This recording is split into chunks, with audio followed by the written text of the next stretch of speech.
కాపర్ల ద్వారా నష్టపోయి, కాపర్ల ద్వారా కోల్పోయి, కాపర్ల ద్వారా భేదములు, కాపర్ల ద్వారా మేపబడకుండా కాపర్లకే మేతగా మారి నష్టపోయి చెదిరిపోయి అడవిల పాలు అరణ్యాల పాలు అయిపోయిన వారందరూ దిక్కులేని పరిస్థితులు తిరుగుతున్నప్పుడు ఈయన పైనుంచి చూసి గమనించి అనుకున్నాడంట, వీళ్ళకి ఒక కాపరి అవసరమైన.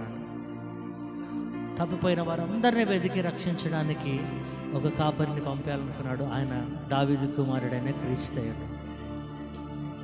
ఈయన ఎప్పుడైతే నీకు కాపరిగా ఉంటాడో, నువ్వు ఎప్పుడైతే ఈ కాపరి దగ్గరికి ప్రభువా మమ్మను కాయము, మేము చెదిరిపోయిన మమ్మల్ని కాసేటోడు ఎవడును లేదు. అందుకే వాళ్ళందరినీ చూసి దేవుడు అన్నాడంట, కాపర్లు లేని గొర్రెల వలె విసికినారు, వీళ్ళు విసిగిపోయినారు, అందుకే వాళ్ళు నా దగ్గరికి వస్తున్నారు.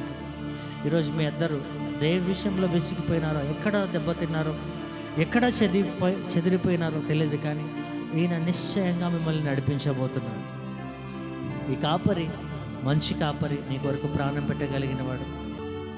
నీ కష్టార్జితం నిన్ను దొంగలించేవాడు కాదు,